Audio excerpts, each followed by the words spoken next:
राजस्थान के चुनाव के लिए सभी संभाग और जिले तैयार हो चुके हैं। वैसे तो सूबे के सभी संभागों की तासीर अलग अलग है, लेकिन राजस्थान के हाड़ौती संभाग का मिजाज दूसरे हिस्सों से जुदा सा है। यहां के लोगों की रोटी बेटी के रिश्ते भी मध्य प्रदेश के मालवा और शिवपुरी ग्वालियर में काफी हैं, क्योंकि पड़ोसी राज्य से यहां का सामाजिक ताना बाना इतना मजबूती से जुड़ा है कि वहां की राजनीति का कुछ असर भी इस हिस्से पर पड़ता है, जिनमें कोटा जिला भी शामिल है। और आज हम बात करेंगे इसी कोटा जिले के चुनावी माहौल की।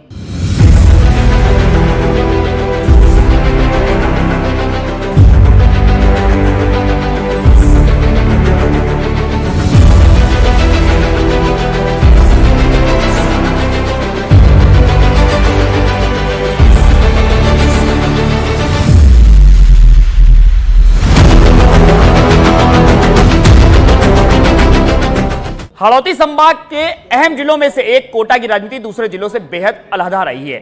6 विधानसभा सीटों वाले इस जिले में भाजपा और कांग्रेस इस वक्त बराबरी पर खड़ी है। कोटा को हिंदूवादी राजनीति का गढ़ कहा जाता है और इस बार का चुनाव ओम शांति की प्रतिष्ठा के लिए भी लड़ा जा रहा है। ऐसे में इस जिले का सियासी रुख जानना बेहद जरूरी है। ये रिपोर्ट देखिए।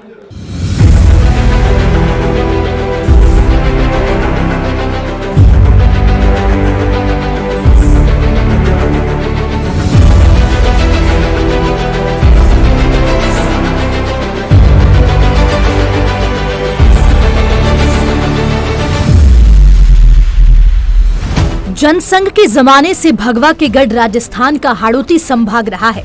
इस संभाग में 4 जिले आते हैं: कोटा, बारां, बूंदी और झालावाड़। इनकी सीमाएं मध्य प्रदेश से मिलती हैं। ऐसे में इन जगहों पर मध्य प्रदेश की सामाजिक और राजनीतिक परछाई भी देखने को मिलेगी।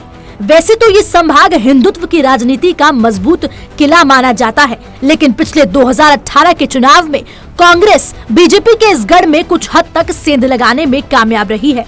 अब इस साल चुनाव के लिए दोनों दलों के बड़े नेता जोर आजमाइश के लिए लगे हुए हैं। इसी हाड़ौती संभाग ने लोकसभा अध्यक्ष के तौर पर ओम बिरला, पूर्व मुख्यमंत्री वसुंधरा राजे और वर्तमान सरकार में नंबर 2 पोजीशन के नेता यूडीएच मंत्री शांति धारीवाल जैसे बड़े नेता दिए हैं।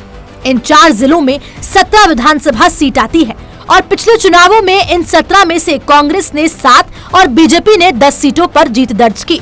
यानी इससे पिछले चुनाव के मुकाबले भाजपा को अपने ही गढ़ में 6 सीटों का नुकसान उठाना पड़ा, जबकि कांग्रेस को इतनी ही सीटों का फायदा हुआ।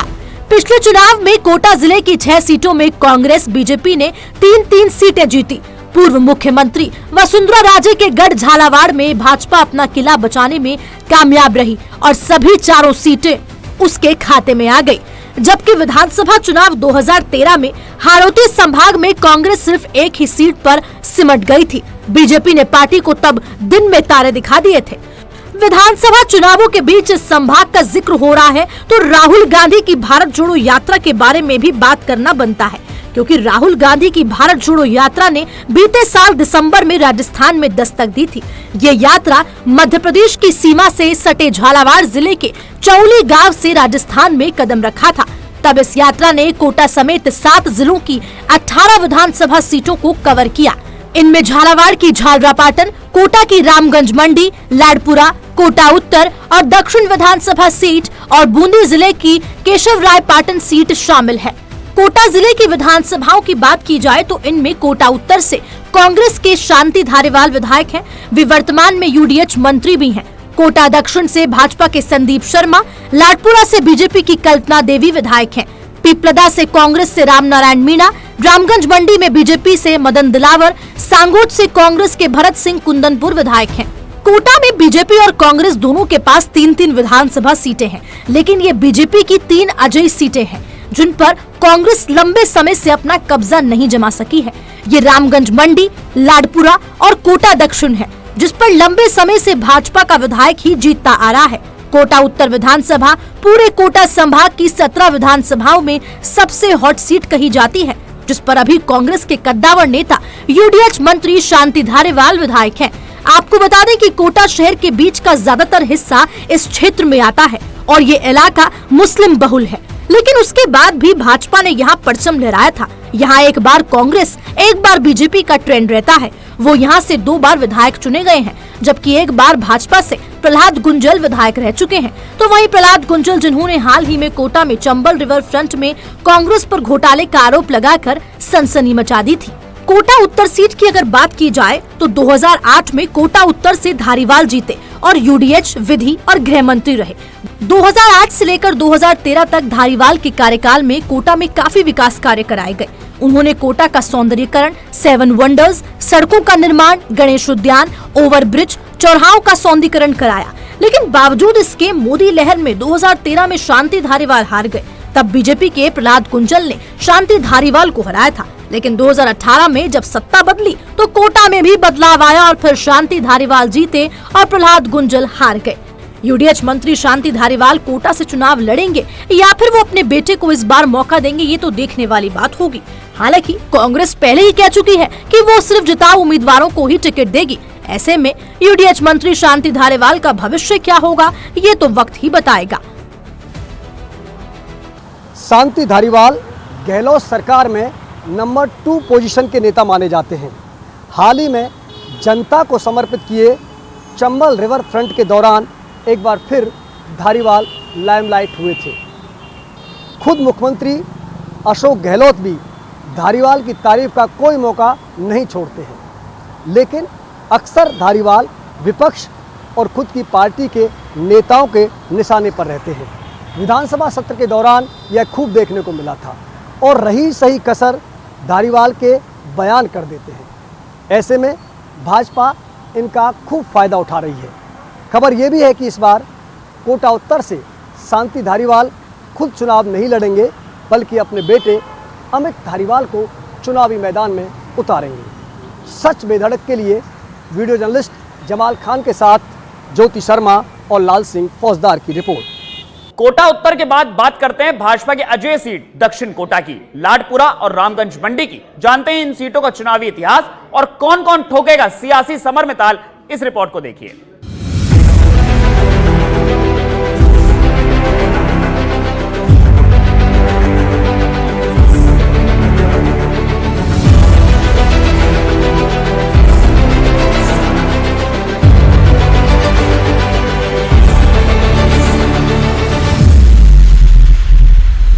साल 2008 में जब राजस्थान के जिलों का परिसीमन हुआ, तब से लेकर अब तक कोटा दक्षिण सीट से लगातार भाजपा जीतती आ रही है।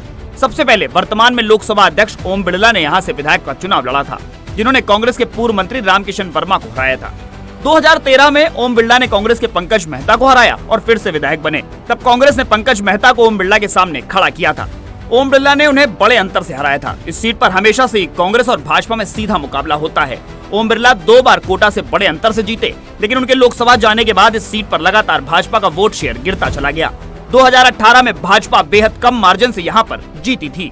कोटा दक्षिण से जीतने के लिए कांग्रेस कई तिगड़म लगा रही है, लेकिन एक भी बार वो वहाँ से जीत नहीं पाई है। अब इस बार कांग्रेस यहाँ क्या रणनीति चलाती है, वो देखना काफी दिलचस्प होगा। कोटा दक्षिण के बाद बात करते हैं लाडपुरा विधानसभा सीट की। 2018 के चुनाव की बात करें तो यहाँ से भाजपा ने नए चेहरों को टिकट दिया था और वो था कोटा राजघराने की युवा रानी कल्पना देवी का। उनके सामने कांग्रेस ने गुलनाज को खड़ा किया था। गुलनाज को कल्पना ने हरा दिया था और विधायक चुनकर वो विधानसभा पहुंची। आपको बता दें कि 2018 में आम आदमी पार्टी के एमपी चतर ने भी चुनाव लड़ा था। आपको बता दें कि लाडपुरा विधानसभा क्षेत्र का ज्यादातर हिस्सा गाँवों में बसता है, वहीं कुछ हिस्सा कोटा शहर में आता है। इस इलाके में सबसे ज्यादा वोटर्स SC/ST के हैं, जो करीब 60,000 के आसपास हैं। उसके बाद माली और गुर्जर लगभग बराबर की संख्या में हैं। करीब 35,000 मुस्लिम वोट भी इस सीट पर हैं। इस बार इस सीट पर कांग्रेस की तरफ से पंकज मेहता, आबिद कागजी, शिवराज गुंजल दावेदारी ठोक रहे हैं। लाडपुरा के बाद बात करते हैं रामगंज मंडी की, जहां से लगातार भाजपा प्रत्याशी जीतकर सामने आ रहे हैं। 2 बार चंद्रकांता मेघवाल तो इस बार पूर्व मंत्री और भाजपा के प्रदेश महामंत्री मदन दिलावर यहाँ से विधायक हैं। इस सीट पर भाजपा का कब्जा चला आ रहा है और कांग्रेस यहाँ बड़े अंतर से हारती आ रही है। ये सीट SC रिजर्व है। ये सीट हमेशा चर्चा में रहती है, जिसकी वजह से खुद इस सीट के विधायक मदन दिलावर हैं। वो भाजपा के फायर ब्रांड नेता माने जाते हैं। उनके तीखे तेवर और हिंदूवादी छवि के चलते प्रशासन तक हमेशा अलर्ट मोड पर रहता है। रामगंज मंडी सीट के इतिहास की बात करें तो 1967 से 2003 तक यहाँ विधानसभा क्षेत्र सामान्य वर्ग के लिए था। बाद में 2008 में परिसीमन पर यह विधानसभा सीट अनुसूचित जाति वर्ग के लिए आरक्षित हो गई। इस सीट पर भाजपा के हरि कुमार औदिच्य ने 4 बार चुनाव लड़ा। वो 2 बार जीते और 2 बार हारे। वो 1 बार मंत्री भी रहे। आपको बता दें कि 1967 से 2018 तक इस सीट पर कुल 12 बार विधायक निर्वाचित हुए। इसमें 9 बार भाजपा के प्रत्याशी जीते, जबकि कांग्रेस ने 3 बार यहाँ से जीत दर्ज की। आपको बता दें कि इस सीट से कांग्रेस के पास 30 आवेदन आए हैं, तो वहीं भाजपा की तरफ से फिलहाल मदन दिलावर का नाम पक्का है। हालांकि बीच बीच में उनके दूसरी सीट से चुनाव लड़ने की खबरें सामने आती रही हैं। कोटा दक्षिण से साल 2018 में संदीप शर्मा चुनाव जीते, मगर उनकी जीत का अंतर महज 7,500 वोट रहा। 2013 की तुलना में 2018 में बीजेपी का वोट शेयर 14% कम हो गया।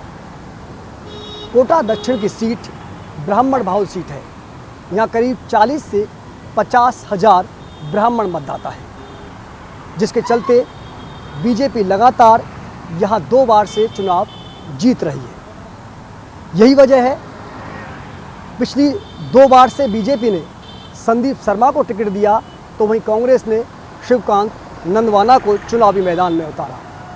ब्राह्मणों के अलावा जैन, वैश्य, गुर्जर, मुस्लिम, राजपूत और धाकड़ भी अच्छी तादाद में हैं। सच बेधड़क के लिए वीडियो जर्नलिस्ट जमाल खान के साथ ज्योति शर्मा और लाल सिंह फौजदार की रिपोर्ट। बात करते हैं पीपलदा और सांगोद सीट की, जिस पर इस समय कांग्रेस का कब्जा है। इनमें सबसे अहम सांगोद सीट है। यहां से विधायक भरत सिंह है, जिनकी अपनी ही सरकार से अदावत जग जाहिर है। ऐसे में सीट पर इस बार का चुनाव बेहद खास हो जाता है।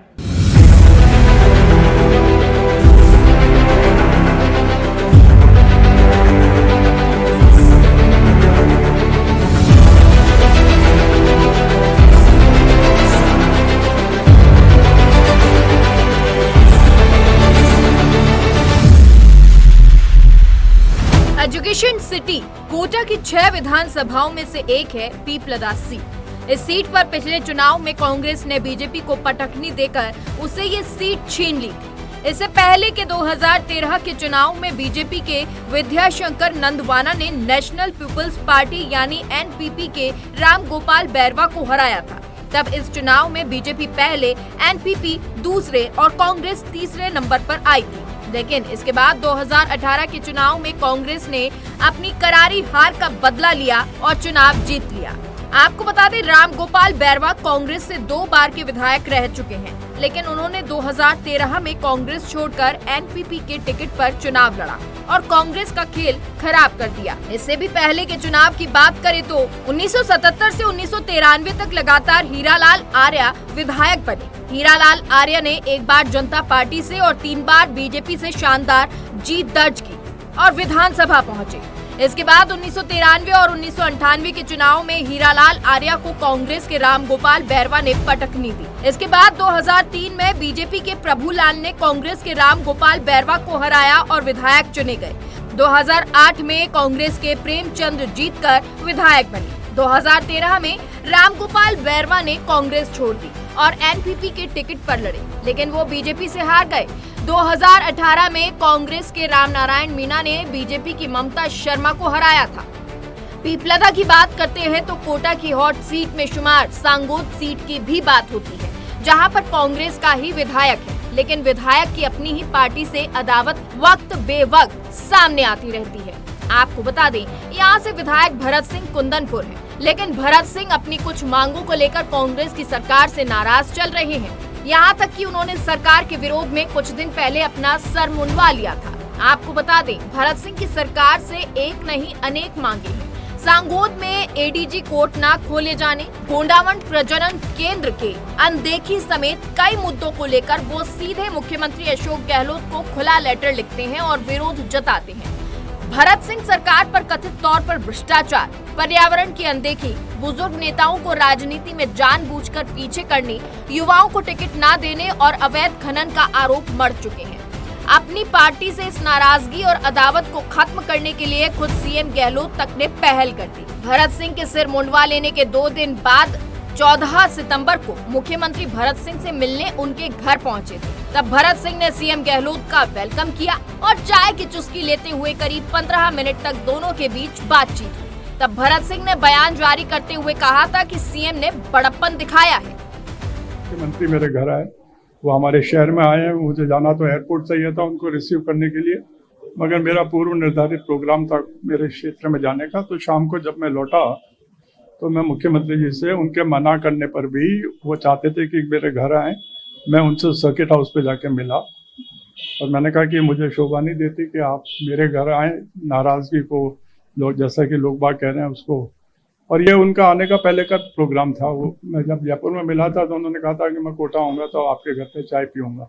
उसी बीच में ये जो प्रकरण चलते रहे तो आने का उनका एकदम नहीं बना। वो तो हमेशा जब मैं मिलता था उनसे तो यही कहते थे कि मैं आपको जब भी आऊँगा कोटा आपके घर पर आऊँगा, आपके साथ चाय पीऊँगा। और पहले भी आते रहे, पर उस समय मेरे फादर यहाँ मौजूद थे। अब जब वो आ रहे हैं तो मेरे पिता नहीं हैं, मगर वो मुझसे मिलना आ रहे हैं और मैं कल मिला उनसे। तो आज वो जयपुर जाने के पहले यहाँ आएंगे, एक कप चाय लेंगे मेरे साथ, बातें करेंगे और चले जाएंगे। भरत सिंह ने मीडिया में जो कुछ कहा उससे कई राजनीतिक विश्लेषक अटकलें लगा रहे हैं कि फिलहाल भरत सिंह और सरकार के बीच के गिले शिकवे दूर हो चुके हैं। लेकिन भरत सिंह ने ये भी कहा कि वो जिन मुद्दों को लेकर मांग उठा रहे हैं वो जारी रहेगी। ऐसे में ये भी पुख्ता नहीं कहा जा सकता कि भरत सिंह की तरफ से सब कुछ ठीक हो गया है। भरत सिंह कांग्रेस सरकार में पीडब्ल्यूडी और पंचायती राज मंत्री रह चुके हैं। भरत सिंह इस सांगौद विधानसभा सीट से फिलहाल विधायक हैं। हालांकि भरत सिंह इस बार पहले ही सार्वजनिक तौर पर यह घोषणा कर चुके हैं कि वो इस बार चुनाव नहीं लड़ेंगे। उनका कहना है कि इस सीट पर किसी युवा शख्स को टिकट देना चाहिए। ऐसे में पार्टी इस बार किसी अन्य स्थानीय उम्मीदवार को मौका दे सकती है। बात अगर सांगौद विधानसभा सीट के इतिहास की करें तो यहाँ 2008 से ही लगातार भरत सिंह चुनाव जीतते आ रहे हैं और भाजपा के हीरालाल नागर को हराते आ रहे हैं। इस बार बीजेपी और कांग्रेस किस उम्मीदवार को टिकट देगी यह तो दोनों पार्टियों के पत्ते खुलने के बाद ही पता चलेगा। सच बेधड़क के लिए वीडियो जर्नलिस्ट दिनेश के साथ ज्योति शर्मा और लाल सिंह फौजदार की रिपोर्ट।